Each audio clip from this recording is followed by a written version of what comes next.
অন্ধকারে নয়, দিবালোকে স্বচ্ছ নির্বাচন আয়োজনের অঙ্গীকার সিএসি। সুষ্ঠু ও শান্তিপূর্ণ করতে প্রস্তুত সরকার, জানালেন স্বরাষ্ট্র উপদেষ্টা। নির্বাচন বিলম্বিত করতে পিআর ইস্যুতে আন্দোলন, বলছে বিএনপি। সবসময় সংস্কারের পক্ষে কাজ করার অঙ্গীকার।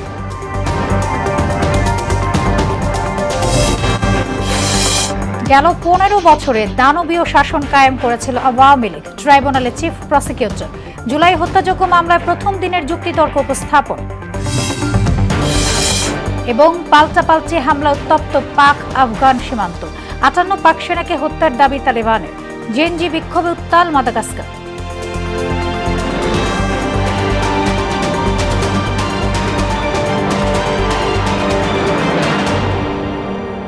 আসসালামু আলাইকুম, সবাইকে মোহনা সংবাদে স্বাগত। শুনছিলেন শিরোনাম, আর পুরো সংবাদ জুড়ে আছি আমি সোনিয়া ইসলাম।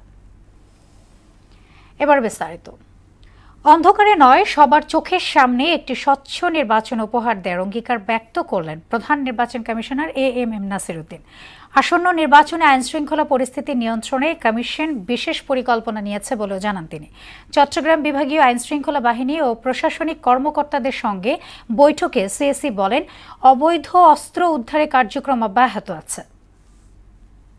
আমরা একটা ট্রান্সপারেন্ট স্বচ্ছ নির্বাচন উপহার দিতে চাই, লুকানো কোনো নির্বাচন দিতে চাই না, রাতের অন্ধকারে ভোট আমরা চাই না। আমরা চাই যে পরিষ্কার পরিচ্ছন্ন সবার দৃষ্টিগোচর হয় এমন একটা ইলেকশন দিতে।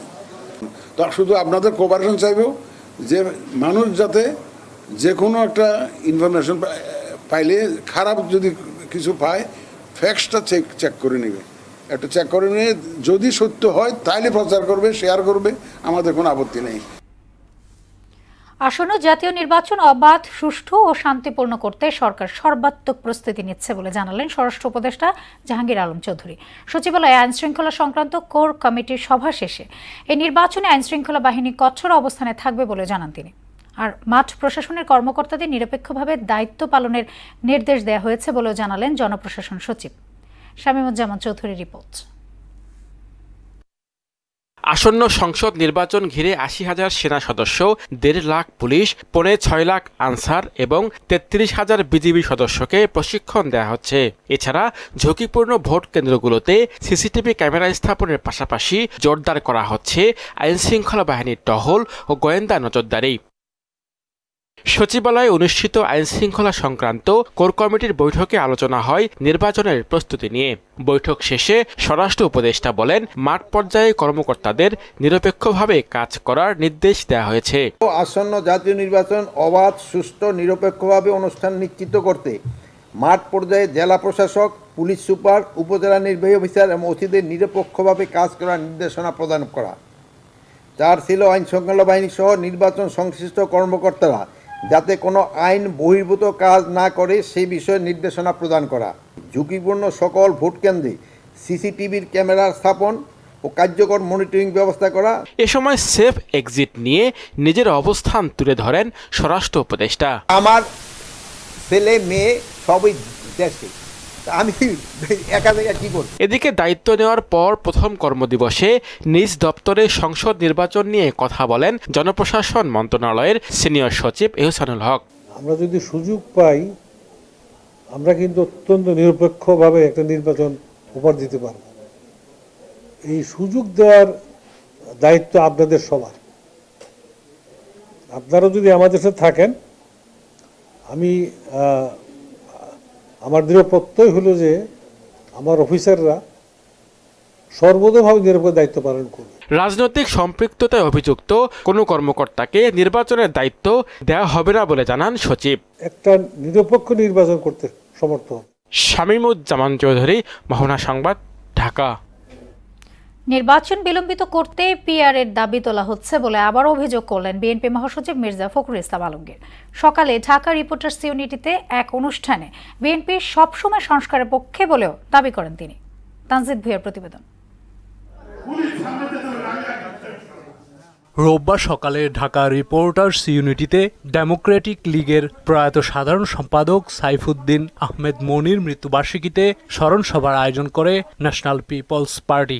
এতে অংশ নেন বিভিন্ন রাজনৈতিক দলের সিনিয়র নেতারা। বিএনপির সঙ্গে যুগপৎ আন্দোলনের শরিক দলগুলো অতীতের ন্যায় যে কোনো ষড়যন্ত্র মোকাবেলায় রাজপথে থাকবে বলে জানান জাতীয়তাবাদী সমমনা জোটের আহ্বায়ক ফরিদুজ্জামান ফরহাদ। বাংলাদেশে যে নির্বাচন কেউ ঠেকাতে পারে না। ইনশাআল্লাহ 2026 সালে নির্বাচন হবে এবং সেই নির্বাচনে আমাদের জোট অংশগ্রহণ করবে। এতে প্রধান অতিথির বক্তব্যে দেশের মানুষ ইতিহাসের ক্রান্তিকাল পার করছে মন্তব্য করে গণতান্ত্রিক রাষ্ট্র বিনির্মাণের সুযোগ কাজে লাগানোর তাগিদ দেন বিএনপি মহাসচিব। জনগণের ক্ষমতা জনগণের হাতে ফিরিয়ে দেওয়ার যে প্রক্রিয়া, সেই প্রক্রিয়াকে বিলম্বিত করা। পিআর পদ্ধতি এই দেশের মানুষ গ্রহণ করবে না। যে সুযোগ আমরা পেয়েছি বাংলাদেশকে নতুন করে একটা গণতান্ত্রিক রাষ্ট্র হিসেবে গড়ে তুলবার, সেই সুযোগ যেন আমরা না হারাই। 71-এ যুদ্ধ হয়েছিল বলে আমরা স্বাধীন হয়েছিলাম বলেই আজকে আমরা নতুন রাষ্ট্রের নতুন চিন্তা করতে পারছি। সোশ্যাল মিডিয়ায় প্রতিনিয়ত বিএনপির বিরুদ্ধে অপপ্রচার চলছে অভিযোগ করে ষড়যন্ত্র মোকাবিলায় সবাইকে এক হওয়ার আহ্বান জানান তিনি। আমার বিশ্বাস এই দেশের মানুষ কখনো ভুল করে না। এই দেশের মানুষ সবসময় সঠিক পথে এগিয়ে যায়। অনেক ষড়যন্ত্র আছে, চক্রান্ত আছে। সমস্ত ষড়যন্ত্র চক্রান্তকে পরাজিত করবার শক্তি বাংলাদেশের মানুষের আছে। সত্যিকার অর্থেই একটি গণতান্ত্রিক সমৃদ্ধ একটা বাংলাদেশ হিসাবে গড়ে তুলতে চাই। সরকারের অঙ্গীকার অনুযায়ী ফেব্রুয়ারিতেই জাতীয় নির্বাচন অনুষ্ঠানের প্রত্যাশাও জানান মির্জা ফখরুল। জনগণ নির্বাচন দেখতে চায়, নির্বাচনে অংশ এবং সেই নির্বাচনের মধ্য দিয়ে গণতান্ত্রিক ব্যবস্থায় ফিরে যেতে চায় এবং গণতন্ত্রের মধ্য দিয়েই জনগণের আশা আকাঙ্ক্ষাগুলো পূরণ করতে চায়। তানজিদ ভুইয়া, মোহনা সংবাদ, ঢাকা।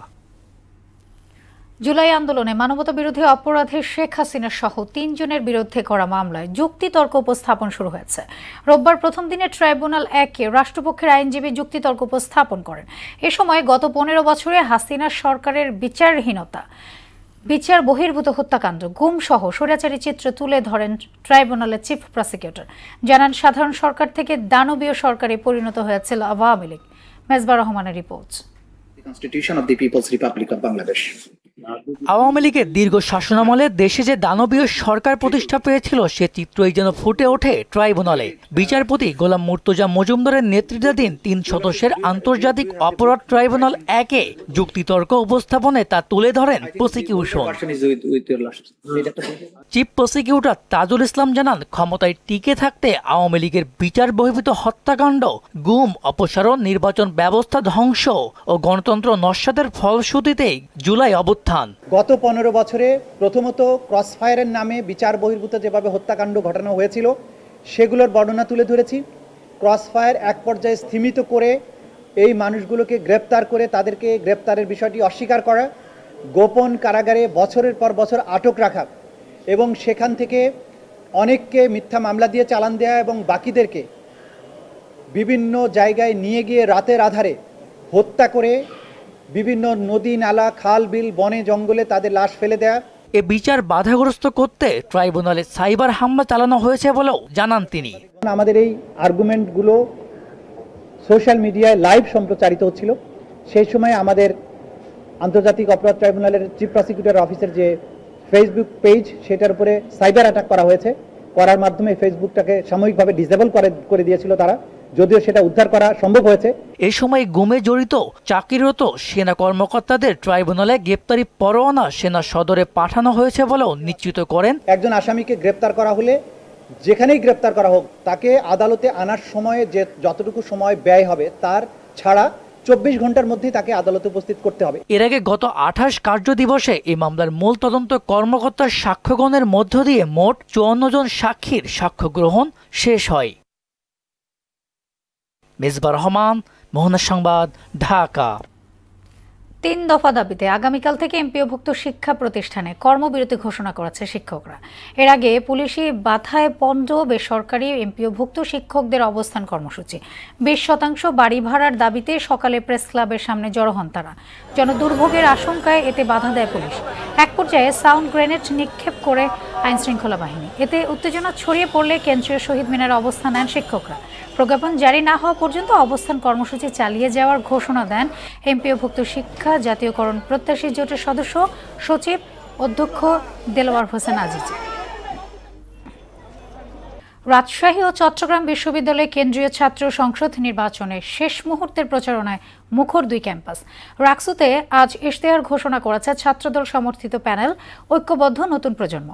এই নির্বাচনকে ঐতিহাসিক উল্লেখ করে ভোট গণনা প্রক্রিয়া সরাসরি সম্প্রচারের ব্যবস্থা করা হবে বলে জানিয়েছেন বিশ্ববিদ্যালয়ের উপাচার্য অধ্যাপক সালেহ হাসান নকিব। এদিকে ৩৫ বছর পর আয়োজিত নির্বাচনকে সুষ্ঠু ও স্বচ্ছ করতে নানা উদ্যোগ নেওয়ার কথা বলছে চাকসু নির্বাচন কমিশন। তারা বলছে জাল ভোট রোধে শিক্ষার্থীদের ছবি ভোটার তালিকায় যুক্ত করা হবে। দর্শক, রাকসু নির্বাচন ঘিরে প্রচারণার খবর জানাতে যুক্ত হচ্ছেন সহকর্মী মেহেদি হাসান শ্যামল। প্রচারণার শেষ মুহূর্তে ক্যাম্পাসের এই মুহূর্তে কি পরিস্থিতি দেখছেন জানাবেন।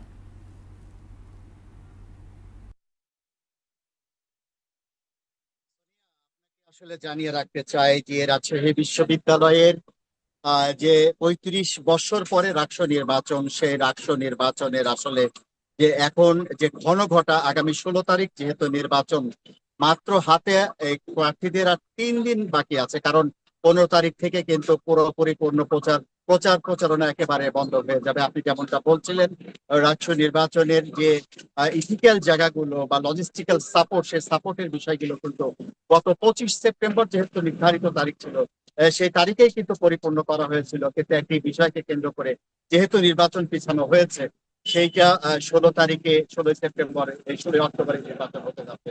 তো আমরা এইখানে আসলে মূলত দুটি রাজনৈতিক দল, বিশেষ করে ছাত্র দল এবং ছাত্র শিবিরের যে প্যানেল, সেই প্যানেলের যে প্রচারণা সেটা আমরা লক্ষ্য করছি। পাশাপাশি আমরা লক্ষ্য করছি স্বতন্ত্র প্রার্থীদেরও আমরা কিন্তু লক্ষ্য করছি, একেবারে তারা সরব হয়ে আছে প্রচারণা। আমি একটু কথা বলতে চাই রাজশাহী বিশ্ববিদ্যালয় বা রাকসু নির্বাচনে ভিপি প্রার্থী স্বতন্ত্র যে মোহাম্মদ আব্দুল নূর, আমরা দুজনের কাছে জানতে চাইবো যে আমরা জানি যে রাজনৈতিক ভাবে যারা একটা অ্যাক্সেস পাচ্ছে, তার বাইরে আপনারা আসলে স্বতন্ত্র প্রার্থী হিসেবে কতটুকু অ্যাক্সেস পাচ্ছেন এবং নির্বাচন কমিশন আপনাদের এই বিষয়গুলো কিভাবে দেখছে এবং আপনি আশাবাদী কি রকম? ধন্যবাদ। আসলে রাকসু নির্বাচনের আমেজটা শেষ মুহূর্তে একেবারেই জমে উঠেছে এবং লেভেল প্লেইং ফিল্ডের বিষয়ে আমরা আসলে প্যানেল থেকে যারা নির্বাচন করছে তারা ঠিক যে সুবিধাগুলো পাচ্ছেন, যদিও তারা কিছু ক্ষেত্রে দেখা যাচ্ছে আচরণবিধি লঙ্ঘন করছেন। এই জায়গাটা আমরা যারা স্বতন্ত্র নির্বাচন করছি তারা আচরণবিধির ক্ষেত্রে একেবারে সচেতন, কোন ধরনের আচরণবিধি আমরা এখন পর্যন্ত লঙ্ঘন করিনি। তবে এগুলো সত্ত্বেও আসলে লেভেল প্লেইং ফিল্ডের ক্ষেত্রে আমাদের তেমন কোনো অভিযোগ নেই। প্যানেলে যারা নির্বাচন করছেন তারা যে ধরনের লেভেল প্লেইং ফিল্ড পাচ্ছেন, আমরা স্বতন্ত্র যারা নির্বাচন করছি মাঠে রয়েছি, আমরাও প্রচারণার ক্ষেত্রে লেভেল প্লেইং ফিল্ড অনুভব করছি এবং প্রচারণা বেশ ভালো মতো আমরা করতে পারছি। প্রার্থীদের আমরা যখন ভোটারদের কাছে যাচ্ছি তারা বেশ সাড়া দিচ্ছেন, উৎসাহ নিয়ে আমাদের কথাগুলো শুনছেন। শেষ মুহূর্তে একেবারে আমরা আমাদের ইশতেহারগুলো কিভাবে বাস্তবায়ন করতে যাই এটা বলার সাথে সাথে যখন আমরা তাদের ভোট গুলো আমাদের দিকে আকর্ষণ করছি, তাদের সমর্থন কামনা করছি, এই জায়গায় তারা যখন আমাদেরকে উৎসাহিত করছেন। ধন্যবাদ। আপনারা শুনছিলেন, আমি আসলে বলতে চাই যে আগামী ১৬ তারিখ ২৮,৯০১ জন ভোটার আসলে তাদের ২৮৩টি পদে মোট ৯০১ জন প্রার্থীকে ভোট দিয়ে নির্বাচিত করবে। তো এই ছিল রাজশাহী থেকে রাকসু নির্বাচনের আমার কাছে সর্বশেষ। শ্যামল, আপনাকে ধন্যবাদ। এবার জানাবো দেশের বাইরের খবর। পাল্টাপাল্টি হামলায় উত্তপ্ত পাকিস্তান আফগানিস্তান সীমান্ত। শনিবার রাত থেকে রোববার ভোর পর্যন্ত চলা হামলায় ৫৮ পাক সেনাকে হত্যার দাবি করেছে তালিবান সরকার। এছাড়া সংঘর্ষে ২০ তালিবান যোদ্ধাও নিহত হয়েছে বলে নিশ্চিত করেছে আফগানিস্তান।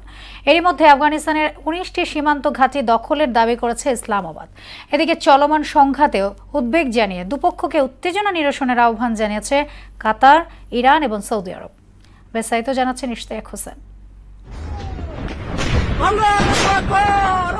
আফগানিস্তানের রাজধানী কাবুল সহ দেশটির ভূখণ্ডে পাকিস্তানের বিমান হামলার পাল্টা জবাব দিয়েছে তালিবান বাহিনী। এতে অন্তত ৫৮ পাকিস্তানি সেনা নিহত ও ৩০ জন আহত হয়েছে বলে দাবি করেছে আফগান সরকার। এই সংঘর্ষে ২০ তালিবান যোদ্ধাও নিহত হয়েছে বলে নিশ্চিত করেছে তারা। সংঘর্ষের জেরে প্রতিবেশী আফগানিস্তানের সঙ্গে গুরুত্বপূর্ণ সীমান্ত ক্রসিং বন্ধ করে দিয়েছে পাকিস্তান। এর আগে শনিবার রাতে পাকিস্তানের সীমান্ত চৌকি লক্ষ্য করে হামলা চালায় আফগানিস্তানের বাহিনী। এদিকে ডুরান মেলা, শহীদান, কুনার, চাগাই সহ ১৯টি আফগান ঘাঁটি দখল করেছে পাকিস্তান বাহিনী। শনিবার আফগান সেনাবাহিনীর সঙ্গে রাতভর সংঘাতে এই সীমান্ত পোস্টগুলো পাকিস্তানের দখলে আসে বলে জানায় ইসলামাবাদ। রেডিও পাকিস্তান জানিয়েছে, পাকিস্তানি সেনাবাহিনী তালিবানের মনোজুবা ক্যাম্প, ব্যাটালিয়ন সদর দপ্তর, জান্দুসার পোস্ট এবং খারচর দুর্গ ধ্বংস করে দিয়েছে। এ অবস্থায় আফগানিস্তানকে কঠোর জবাব দেওয়ার হুঁশিয়ারি দিয়েছেন পাকিস্তানের স্বরাষ্ট্রমন্ত্রী মহসিন নাকভি। এই হামলায় পাকিস্তান তেহরিক-ই তালিবানের প্রধান নূর ওয়ালি মেসুদ, কারি সাইফুল্লাহ মেসুদ সহ তার কয়েকজন সহযোগীও প্রাণ হারিয়েছেন বলে ধারণা করা হচ্ছে। সাইফুল্লাহ মেসুদকে টিটিপির পরবর্তী প্রধান হিসেবে বিবেচনা করা হচ্ছিল। চলমান সংঘাতে উদ্বেগ জানিয়ে দুপক্ষকে উত্তেজনা নিরসনের আহ্বান জানিয়েছে কাতার, ইরান ও সৌদি আরব। পাকিস্তানের নিষিদ্ধ রাজনৈতিক গোষ্ঠী তেহরিক-ই তালিবানের নেতাদের আশ্রয় প্রশ্রয় দেওয়ার অভিযোগে বৃহস্পতিবার আফগানিস্তানের রাজধানী কাবুলে বিমান হামলা চালায় পাকিস্তান। ইশতিয়াক হোসেন, মোহনা সংবাদ। জেনজির সরকার বিরোধী বিক্ষোভে উত্তাল মাদাগাস্কার। এতে একাত্মতা জানিয়ে বিক্ষোভকারীদের সঙ্গে যোগ দিয়েছে দেশটির সেনাবাহিনীর একটি অংশ। বিক্ষোভকারীদের উপর গুলি চালানোর সরকারি নির্দেশনা না মানার ঘোষণা দেন তারা। বিস্তারিত ইশতিয়াক হোসেনের আরেকটি ডেস্ক রিপোর্টে। মাদাগাস্কারে প্রেসিডেন্ট আন্দ্রে রাজোয়েলিনার শাসনের বিরুদ্ধে বিক্ষোভ আরো তীব্র আকার ধারণ করেছে। এরই মধ্যে চলমান আন্দোলনে সরকারি নির্দেশ অমান্য করে ছাত্র জনতার সঙ্গে যোগ দিয়েছে সেনাবাহিনীর এলিট ইউনিট ক্যাপসার। বিক্ষোভকারীদের উপর গুলি চালানোর সরকারি নির্দেশনাও তারা মানবেন না বলে জানিয়েছেন। গত 25 সেপ্টেম্বর থেকে শুরু হওয়া জেনজি নেতৃত্বাধীন আন্দোলন শনিবার নতুন মাত্রা পায়। রাজধানীর মে 13 স্কোয়ারে ঢুকে পড়েন বিক্ষোভকারীরা। এ সময় তাদের ছত্রভঙ্গ করতে টিয়ার গ্যাস ও স্টান গ্রেনেড ছোড়ে পুলিশ। এদিকে সৈন্যদের শান্ত থাকা সহ আলোচনার মাধ্যমে সমস্যা সমাধানের আহ্বান জানিয়েছেন নতুন সশস্ত্র বাহিনী জেনারেল ডেরা মাসিন জাকা। এর আগে বিদ্যুৎ ও পানির সংকট নিয়ে বিক্ষোভ শুরু হলেও এক পর্যায়ে তা রূপ নেয় সরকার বিরোধী আন্দোলনে। এর আগে 2009 সালে গণবিক্ষোভের মুখে তৎকালীন প্রেসিডেন্টকে ক্ষমতাচ্যুত করে রাজোয়েলিনাকে প্রথমবার ক্ষমতায় বসায় সেনাবাহিনী। ইশতিয়াক হোসেন, মোহনা সংবাদ। সারা দেশে চলছে টাইফয়েড টিকাদান কর্মসূচি। 9 মাস থেকে 15 বছরের কম বয়সীরা 13 নভেম্বর পর্যন্ত এই টিকাদান দিতে পারবে। সকালে রেসিডেন্সিয়াল মডেল স্কুল কেন্দ্রে কার্যক্রম শুরু করে প্রাথমিক ও গণশিক্ষা উপদেষ্টা জানান, বিনামূল্যে 4,90,00,000 শিশুকে টাইফয়েড টিকা দেওয়া হবে। বলেন, শিশুর মৃত্যুহার কমাতেই এমন উদ্যোগ। বিস্তারিত সুরাইমনির রিপোর্টে।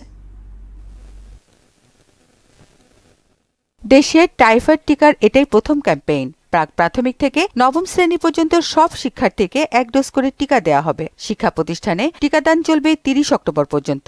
এর বাইরেও 9 মাস থেকে 15 বছরের কম বয়সীদের বাড়ি বাড়ি গিয়ে টিকা দেওয়া হবে।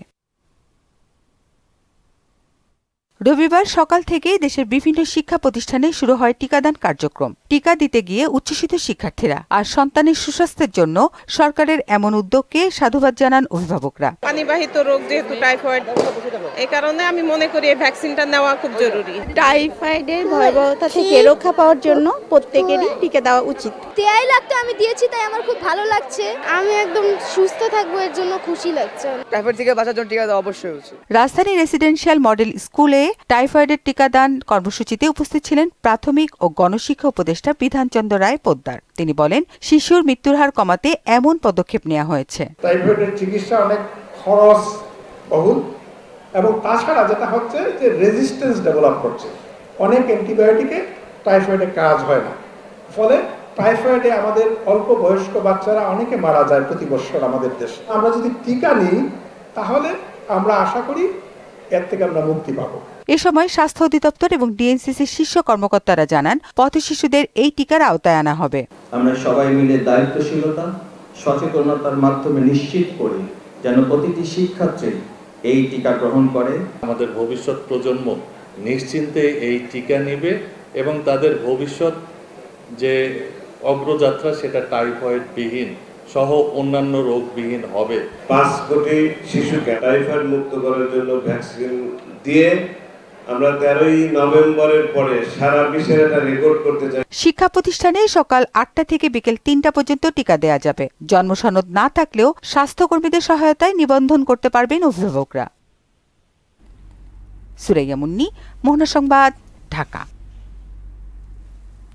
এবার সারা দেশে টাইফয়েড টিকাদান কর্মসূচি নিয়ে প্রতিনিধিদের তথ্যের ডেস্ক রিপোর্ট। রাজশাহীর পবা উপজেলার সিলিন্ডার সরকারি প্রাথমিক বিদ্যালয়ে প্রথমবারের মতো শুরু হলো জাতীয় টাইফয়েড টিকাদান ক্যাম্পেইন।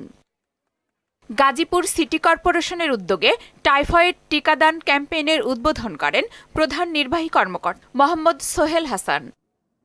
নাটোরে শিক্ষার্থীদের টাইফয়েড টিকা প্রদানের মাধ্যমে আনুষ্ঠানিক কর্মসূচি উদ্বোধন করেন জেলা প্রশাসক আসমা শাহীন।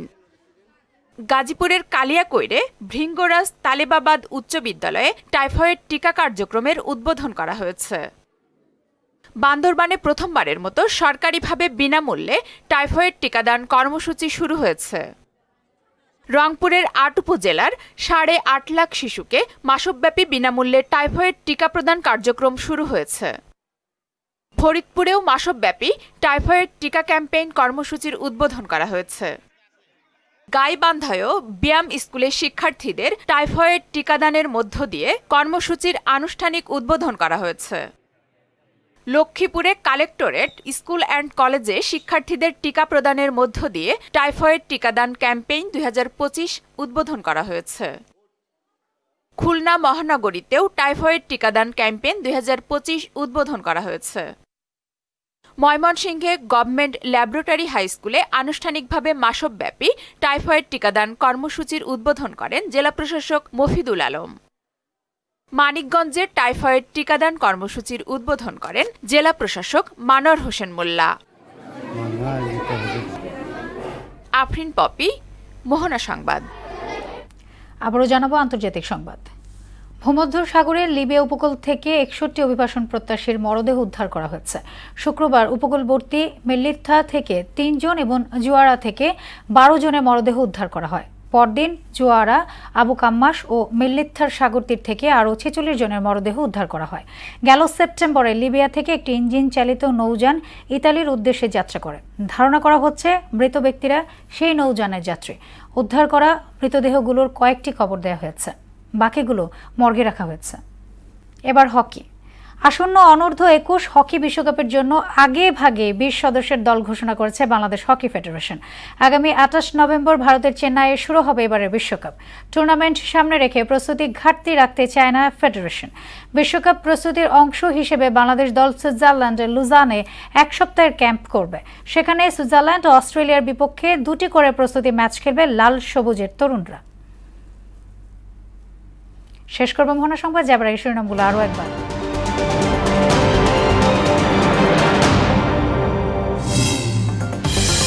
অন্ধকারে নয়, দিবালোকেই স্বচ্ছ নির্বাচন আয়োজনের অঙ্গীকার সিএসসি। সুষ্ঠু ও শান্তিপূর্ণ করতে প্রস্তুত সরকার, জানালেন স্বরাষ্ট্র উপদেষ্টা।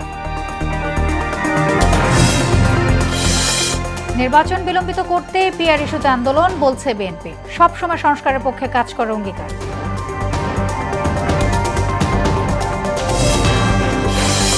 গেল ১৫ বছরে দানবীয় শাসন কায়েম করেছিল আওয়ামী লীগ, ট্রাইব্যুনালের চিফ প্রসিকিউটর। জুলাই হত্যাযোগ্য মামলার প্রথম দিনের যুক্তিতর্ক উপস্থাপন। এবং পাল্টাপাল্টি হামলায় উত্তপ্ত পাক আফগান সীমান্ত। ৫৮ পাক সেনাকে হত্যার দাবি তালিবান। জেনজির বিক্ষোভে উত্তাল মাদাগাস্কার। এই ছিল মোহনা সংবাদে। পরবর্তী সংবাদ রাত ৯টায়। এর আগে সন্ধ্যা ৭টায় দেখবেন সংবাদ এক নজরে। মোহনা সবশেষ খবর জানতে ভিজিট করুন www.mohana.tv। সংবাদ দেখতে পারেন ফেসবুক, ইউটিউবে। এতক্ষণ সঙ্গে থাকার জন্য ধন্যবাদ সবাইকে।